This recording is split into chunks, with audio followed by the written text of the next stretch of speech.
In this video, I want to talk about nothing less than the future of art on YouTube. I debated for weeks whether I should or shouldn't make this video because I don't want to make a video that sounds like I'm just complaining or ranting, but after months of observing and analyzing, I have come to the unsettling conclusion that YouTube basically must hate artists, or at the very least doesn't care about them. And even more alarmingly, is actively replacing and suppressing traditional art on the platform. And I feel like we should talk about it. And while we do that, you can join me in the studio for a chill sketchbook painting session. So this is something that is affecting me. I know, even without having talked to anybody about it, that it's also affecting my fellow artists here on YouTube, and it's also affecting you, the art community. So over the past few months, I've been noticing a trend. Regular art content, so drawing, painting, sculpting, are getting lower and lower views. The same videos that used to reach hundreds of thousands of people are now reaching a few thousand at best. Views are down, revenue is down, and while one might think that this could be due to people just not being interested in art anymore, which already sounds crazy when you say it, there's actually some good evidence that there's something else going on here. And that this is the direct result of YouTube actively suppressing art, their favoritism, and that they ultimately don't give a shit about artists and creators. It's such a big and complex topic that it's really hard for me to know where to begin, so I guess I'll just start by showing you something. You probably have a clear idea of what you can expect if you look for some cooking content on YouTube. And the same is probably true for working out or photography, but let me show you what you find on YouTube when you look for art content. These are the most viewed, quote-unquote, art videos from the past months. Apart from the fact that these are almost all short videos, I think, without offending anyone, we can all agree that this is not exactly what you would expect if you think about art. And it makes you wonder, where are all the videos of my fellow incredibly talented artists here on YouTube? And there are some phenomenally talented artists here. Where are all the paintings, all the sculptures, all the manga, all the illustrations? Well, the problem is you won't find them, because they are buried under the insane amount of junk content that is dumped on YouTube with the same label of art. I mean, imagine if aliens came to Earth and they used our most important resources for information, which YouTube arguably is, and they tried to understand and look for art. And then this is what they find. And these videos have millions upon millions of views. Not because they're a great example of art or because they're good, but because these videos are incredibly good at exploiting basic human psychology and behavior and tricking people into clicking and watching them. And YouTube doesn't give a shit if they're actually good or actually what they pretend to be. That is art content. They only care about the short-term goal of generating clicks and views, and they couldn't care less about where those come from. Of course, nothing against the people and creators who make these videos. Everyone just wants to make a living, and there is nothing wrong with that. And there's also no problem that these kinds of videos exist in the first place. I'm not some kind of art elitist or snob that looks down on crafting or creative pastimes. But here's the problem. Every artist on YouTube, every painter, every sculptor, every comic artist, illustrator, etc. now has to directly compete with these kinds of videos. And that's essentially impossible. While you spend hours or weeks creating a work of art and documenting the process, thousands, if not tens of thousands of these videos are being dumped on YouTube every week. And what actually ends up happening, and has been happening, is that these types of videos slowly but surely start replacing regular traditional art content. For YouTube, it doesn't matter what kind of art content they are serving to their users and where the clicks and views are coming from. The only thing that matters to them is that they are coming from somewhere. Now, one could argue that YouTube is just serving people what they want, and that the problem isn't YouTube, but us, the users. But it's not as simple as that, because there is much more to the story. In the age of social media and algorithms, the way we perceive and interact with art is changing. That is a fact. With billions of users on platforms like YouTube, Instagram, and TikTok, The algorithms that power these platforms are becoming the curators of what we see and consume. And the algorithms are designed to analyze and sort through vast amounts of data using sophisticated machine learning techniques to identify patterns, preferences, and behaviors of users. And as a result, the art that is surfaced and recommended to us is increasingly shaped by what the algorithm thinks we want. With an emphasis on thinks, because that is exactly what it doesn't do. The algorithm doesn't distinguish between good or bad art, or a lot or little effort, or honesty or dishonesty. And in the absence of any nuance, what ends up happening is that the algorithm bases its recommendations and curation on the most basic and primitive metrics it has: clicks, likes, comments. And the bigger, stronger, more explosive, or extraordinary the response to a piece of content, the stronger the signal to YouTube to push this content and literally in some cases shove it down our throats, whether we like it or not. But here's the thing, 90%, maybe 99% of traditional art content does not, and quite frankly, cannot generate the kind of responses that YouTube is actually starting to demand to deem something worthy of recommendation. Not every piece of art can generate a response of outrage or overwhelming commentary. Sometimes a piece of art is so good, so beautiful, that it's most appreciated in silence. Everyone who has been to a museum knows what I'm talking about. But it doesn't mean that millions of people don't want to see it. It just means that this type of content, or art content, generally generates a different type of response. Which all wouldn't be a problem if there wasn't this large pile of content that is able to generate this insane response with the same label of being art. If you think about it, every user has a recommendation page. There's maybe room for, let's say, 20 videos, and now YouTube, or the algorithm, has to decide which videos these 20 spots should be filled up with. Attention spans are getting shorter, there is more competition than ever, and the algorithm now has to somehow decide which videos are worth being suggested to people and which aren't. And every time you make art content now, you not only have to compete with all the mainstream content that's actually YouTube's favorite, but also all this junk content, and on top of that, you have to now compete with other art-related content that's been on the rise in recent years, like miniature painting or crafting or cosplaying. Which, don't get me wrong, I love, by the way, but it also gets suggested to the same audience and is often favored by the algorithm for various reasons.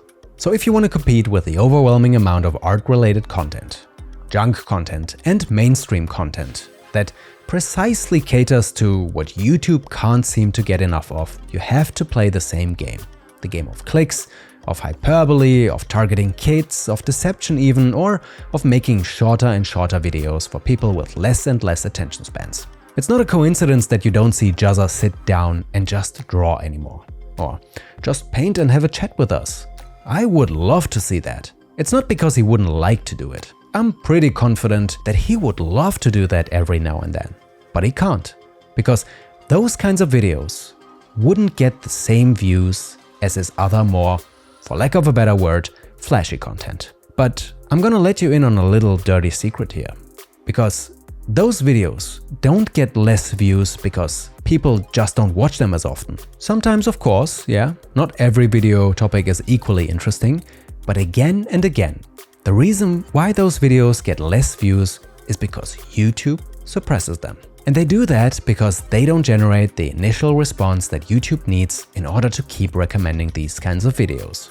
Every time you see a video and you think, oh, this is great, I'm gonna watch this later, YouTube actually takes this as a clear sign that you saw it, decided you don't want to click on it, and that you're not interested in it. So it naturally follows that other people surely can't be either. A few comments less means, oh, people aren't as engaged with this, and 10 seconds watch time less means the video isn't as interesting. And what ends up happening is that YouTube just stops recommending it or severely limits how many people get to see this content, and it actively suppresses it. Now, I know It's a bold statement, and how could I possibly know that? Well, I happen to make videos here on YouTube myself, and I also happen to have a bit of insight that exactly shows this pattern and proves what I just described. Let me show you two of my very own videos so you can see what I mean. Released maybe a couple months apart. If you don't know anything about YouTube or YouTube analytics, don't worry, this is very easy to understand. These are graphs for two of my videos and they show you the number of impressions over time. If you don't know what impressions are, it's basically the number of users a video has been suggested to. And these are two graphs of the same two videos and they show you the views over time. And what you can see is that in both cases, the graph of the views basically exactly follows the impressions. Or in other words, the impressions dictate the views. If the blue video's impressions graph was exactly like the violet ones, the views would also be the same. Again, what's important to note is that the impressions is what everything hinges on. Here's another example that makes this even more clear. These are the graphs for the impressions of my most recent video about gouache painting and the gouache painting video I did only a few weeks back. Very similar videos that target the exact same audience. And you can see that the graph of the violet video diverges at some point. And you can also see that after that point, one was recommended to more and more people. But that's not really the interesting part here. What's actually really interesting is that just by looking at this and everything you now know, you can exactly predict the two corresponding graphs for the views, because they look like this. Once again, the views pretty much exactly follow the impressions. And what this means is that the response to the video, the amount of clicks and views, is basically more or less always the same. Some fluctuations and variations aside, of course, but the thing is, if the blue impressions graph at that turning point just kept following the violet ones, the views would also essentially be the same, and vice versa. And guess who has 100% control over the impressions? That's right, YouTube. And you can see this pattern over and over again, where the amount of views basically just depends on the number of impressions. Which makes you wonder, why doesn't it have the same amount of impressions? Why doesn't every video have the same amount of impressions and then some have just more views and others have less views based on the response? Only YouTube knows. Or they don't, because sometimes it's just random, but it can also be favoritism. If you would post the same video, exactly the same video, on YouTube twice, you would most likely get two completely different results, because so many factors are 100% out of your control. But suppose Mr. Beast happens to release 5 videos at the same time. In that case, those 5 videos might very well take up half of someone's recommendation page. And if you happen to release something at the same time, your video most likely would get recommended less because there is literally less space on the For You page and you are not Mr. Beast. So if I or any of my other peers or if Jazza here makes a video and it has less views, it's not always because fewer people watch it. It's because YouTube is suppressing it, which is a pretty big difference. And they are not only controlling us, the creators, but also you, the people who consume. They decide what to show and what or who to favor and what to suppress.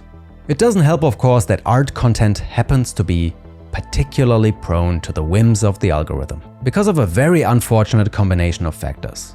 The artistic process can be long and sometimes boring, but attention spans are getting shorter and shorter. Art is not a meritocracy. It was, is, and always will be subjective. And the fact that art content always automatically attracts two different audiences that are diametrically opposed. And there is nothing you can do about it. The moment you make art, you attract people who want to make the same and learn to make the same. And you attract an audience that enjoys looking at stuff getting sculpted, painted, crafted, etc. And unfortunately, half of the time, these two audiences are incompatible with each other, which leads to a whole slew of problems down the line for creators. And then there's also the problem with the communities, or lack thereof, because let's be real, there is no art community. There is a video game community, there is a book community, heck, there is a community for every hobby you can imagine. Miniature painting, role-playing, but there is no art community. There used to be art communities, and they used to be the biggest and greatest places on the internet for artists. They used to be places where you could hang out and meet like-minded people from all across the world. DeviantArt, ConceptArt.org, etc. But social media has successfully and single-handedly destroyed the one thing that managed to bring artists from all around the world together and helped us find our tribe. Now everyone is after their own likes and clicks, and people just consume.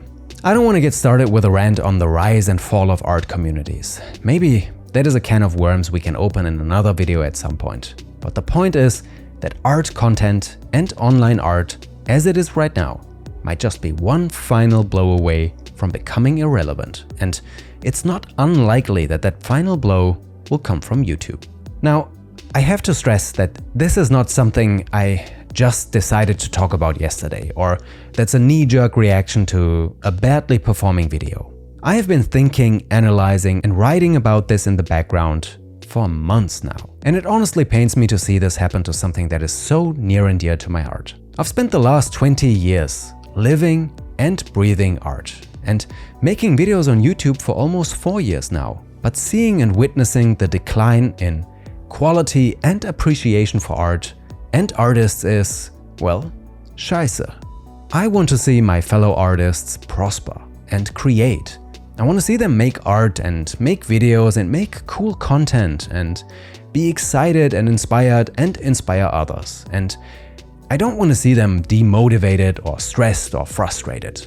Some of these people have so much potential. You have no idea. But, and this is the sad truth, they will never be able to unfold and reach their full potential. At least not here on YouTube. We've all been tricked into worrying and thinking about stuff like AI art or the likes recently, which still boggles my mind. It's an absolute non-issue for 99.9% of all people who make art. Instead of talking about something that's actually relevant and that literally affects every artist, like how social media is changing and influencing the way we see and consume art, and how the algorithms are becoming the curators of that. Social media has become a central part of being an artist, whether we like it or not. Whether you make art professionally or as a hobby, sharing art is an absolutely fundamental and integral part of what it means to make art. And the way we do that, 90% of the time now, is through social media. So what good does it do you when you endlessly worry about AI art that may or may not be able to make art that looks like yours when nobody cares or knows about your art to begin with? At least not if it doesn't meet the current social media requirements or has a effing viral song attached to it. Now, what does it all matter? Well, it matters a lot, because it not only influences how and what a whole generation of artists create, but also, sooner or later, all the people who make and create art right now will slowly stop sharing it. And it's already happening. I've been following my peers here, and the amount of views for art content is probably the lowest it has ever been in all the years I've been a part of this. And all the artists that make art are starting to either create less and less, stopping entirely in some cases, or being forced to change their art to fit the current trends. You see the same trends and patterns on other social media platforms like Instagram, TikTok, etc. by the way. One argument you often come across is that artists should just do what they love anyway and not care about any of the other things. Social media trends and all that kind of stuff. Well, guess what? Nobody would be sharing anything art related on this platform then. I can tell you for myself, if YouTube was my only income stream and my complete livelihood depended on it, I would have long stopped making videos. No mind of an artist anymore, no epic paintings, nothing. And if it wasn't for all my supporters on Patreon and the sponsors that allow me to make videos but still be somewhat creative while doing it, I wouldn't and I probably couldn't keep doing this. Now, I don't want you to feel bad for me or anything. I'm doing great, and I honestly feel privileged for all the things I have been able to achieve in my artistic career. But I think most people really have no idea how much work it is to turn a creative process into videos, essays, or stories that can be shared with other people. All the artists that day after day, week after week, share their passion with the world and with like-minded people, they are working their butts off. And it's disappointing and immensely discouraging to see them get beat down again and again by random fluctuations in numbers in an algorithm. And it's not like YouTube couldn't do something about this. So artists have the freedom to create and explore and not have to worry whether their efforts will fall victim to an algorithm. From giving creators more insights to unsubscribing people who don't watch videos regularly. Believe it or not, if we could magically unsubscribe everyone who hasn't watched a video in, let's say, half a year, every creator on this platform would do that in a heartbeat and happily halve their subscriber count. Being subscribed to someone and only watching every 5th video or so is probably the worst thing you can do to a creator. But unfortunately, I also don't have all the answers here myself. All I know is that something has to change, because the reality is that traditional art is and has been on the decline for a couple of years now, and I feel it will only get worse.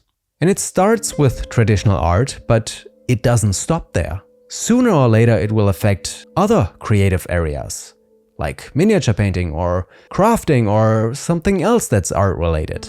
Artists and creative people not only need a place to share their work, but also a place that allows them to explore and grow creatively, and not one that forces them into a box or limits them, like what YouTube is doing. But I do want to try to end on a more positive note, because I think there are things that we can do individually and also collectively to maybe make a difference. Getting a sense of community back, for example. And a community isn't just individual comment sections. No, it's a dynamic and lively interaction between people that are connected by this one thing called art. And not only the people who follow, but also the people who make videos, create together, talk about each other, and challenge each other. Instead of coexisting here on this platform as if we were alone, we should all be like training partners in a gym, who push each other every day, but also have each other's back. Of course, this can only work if everyone is supportive and not interested in what they personally can get out of something. I often comment on my peers' videos, for example, just because I want to support and help them. And most of the time they don't even know me. And I don't distinguish between, oh, this is just digital art, or oh, this is just sculpting. No, if there is an art community, it has to be all art. Also, as paradoxical as it may sound, we need more people who make art, make videos and make content. Not the kind of junk content that you find on YouTube Shorts, but art content that makes people want to pick up a brush or a tablet or a sculpting tool or whatever because it's freaking cool. Art has to be sexy again. I know this may sound silly, but I am 10 times more inspired when I watch a cosplay video or a miniature painting video or a crafting video than by art content. Art content cannot be just how-to videos, how to draw anatomy videos, or painting some fruit on a table. We need people who create and are curious and creative and bold, and we need people who are supportive and patient and open-minded. That's the only way this is gonna work. And lastly, I think it's incredibly important that we stop taking things for granted and that we start showing more appreciation for each other. People who make art and make content and people who consume it. It's just as important to show your favorite artist that you appreciate them and not just consume and take it for granted that artists share their work or life with you, as it is for people who create to not take it for granted when people who follow you take the time to write you a comment. And I know this has been a long rant now. I'm surely not the first to mention this on YouTube. I don't even know if anyone will see this, to be honest, but it's one more voice that may or may not make a difference. I'm also probably not the best person to talk about this, to be honest, there are artists with a far bigger audience and artists with a far more passionate audience that are much better suited to bring up a topic like this, like Jazza for example. So maybe I'm not the artist we deserve right now, maybe I'm not the one we need, but someone had to bring this up, and maybe now you at least have a bit of food for thought. So, thank you all for watching, and I will see you in the next video. Have a good one.